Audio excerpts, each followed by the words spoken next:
سلام او وخت مو په خیر ګرانو او قدرمنو عزتمنو خوږو شاګردانو په دې هیله چې روغ جوړ او صحتمند اوسئ. خوږو او ګرانو قدرمنو ماشومانو، تیر لوست کم لوستو؟ تیر لوست پریکړه وه. سمه ده؟ که چیرې په تیر لوست کې پوه شوي نه اوسېږئ نو تاسو هرومرو تېرویدو وګورئ، او که چیرې په تیر لوست کې پوښتنه لرئ یا هم سوال لرئ نو کولی شئ موږ سره په کمنټ کې شریک کړئ. راځئ چې په ګډه سره نوی لوست پیل کړو. تاسې تختې ته دقت شئ چې نوی لوست کوم لوست ده. مضمون د ژوند مهارتونه، موضوع اخلاقي جرأت، ټولګی دریم، لوست دریم، پاڼه پنځمه او شپږمه. خوږو شاګردانو، اخلاقي جرأت یعنې څه؟ الله جل جلاله موږ تاسو ته څه راکړې ده؟ وړتیا یې راکړې، استعداد یې راکړی دی. نو موږ تاسو حق لرو چې خپل مسؤلیتونه په ښه رفتار یا ښه اخلاق یا هم په ښه چلند سره چې کړو ترسره کړو. هر وګړی حق لري یا هم خپل مسؤلیتونو باندې چې شه اوسېږي قایم اوسېږي، یعنې محکم اوسېږي، چې شه اوسېږي قدرت ولري تر څو چې خپل مسؤلیتونه په ښه اخلاق او په جرأت سره ترسره کړي، او د دې حق هم لري چې خپلې غوښتنې بیان کړي.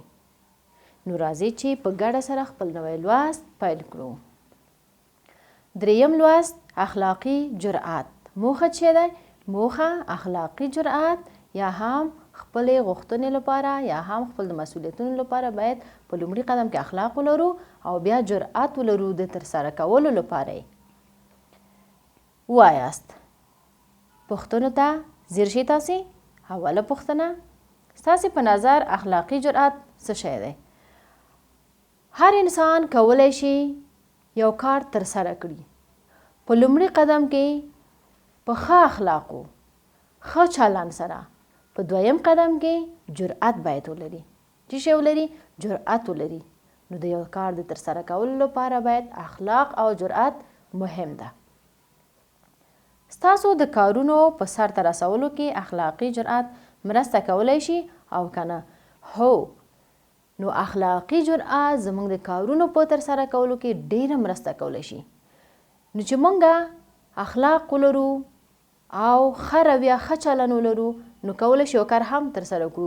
د دې ترڅنګ باید څه ولرو؟ جرأت ولرو. اخلاقي جرأت زموږ په کارونو کې ډیره زیاته مرسته کوي. وګورئ او ووایاست. تاسې هم وګورئ لاندې انځورونه او هم ورباندې فکر وکړئ. لومړی انځور ډیر ښه. ستاسې د ټولګیوالو جرأت د ستاینې وړ دی. تاسې وګورئ چې ښوونکی دی یا هم ښوونکې ده چې کوي د یو ټولګیوالي ستاینه کوي یا هم صفت کوي، یعنې د ستاینې وړ ده. سمه ده؟ چې څه لري؟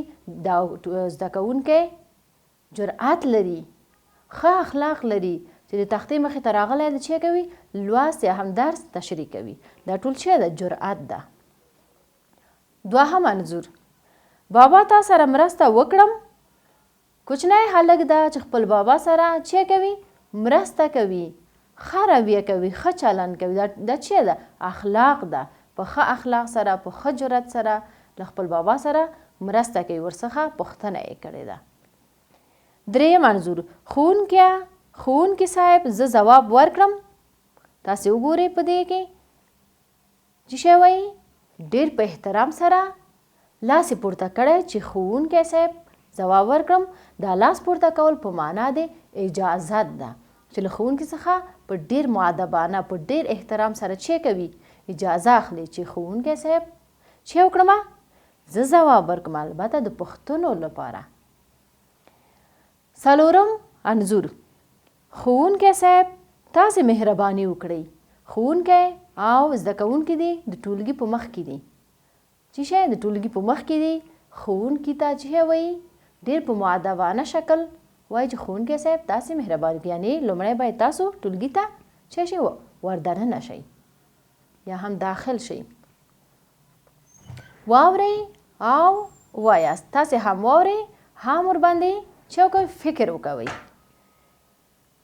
پوښتنه ده، تاسو باید د دې پوښتنې ځواب ورکړئ. سمه ده؟ د ښو کارونو په ترسره کولو کې جرأت څه اغیزه لري؟ د ښو کارونو ترسره کولو کې جرأت ډیر زیات اغیزه لري. لکه د مثال په توګه موږ یو کار اجرا کوو، په لومړي قدم کې باید څه ولرو؟ ښه اخلاق او ښه چلند ولرو. په دویم قدم کې باید جرأت ولرو. که چیرې موږ جرأت ونه لرو نو یو کار ترسره کولی نشو. باید ښه اخلاق او جرأت ولرو. بل مخ وګورئ، شپږم مخ زیر شئ. تاسې ښه دقت وکوئ. هر انسان زړورتیا او استعداد لري. کولی شي خپلې غوښتنې بیان کړي. مثلا په مجلس کې خبرې وکړي، پوښتنو ته ځوابونه ووایي، خپل نظر له نورو سره شریک کړي، خپلې ستونزې مور او پلار او ښوونکو ته بیان کړي. اخلاقي جرأت د ژوند د پرمختګ سبب کیږي. سمه ده؟ خپلو کې کار وکړئ.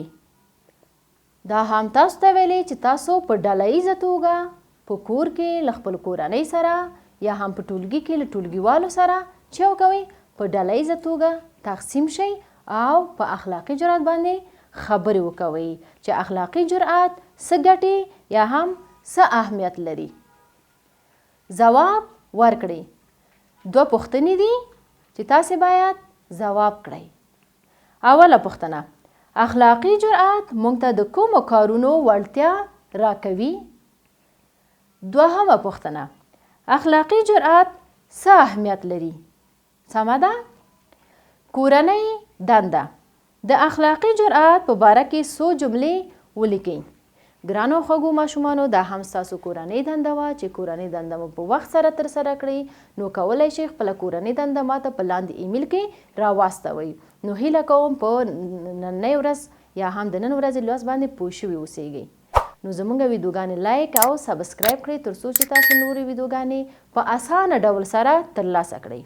تر بیا چې ستاسو درانه چوپړ کې حاضرېږم، په لوی او بخښونکي الله تعالی سپارم. ښه وخت او ښې چارې.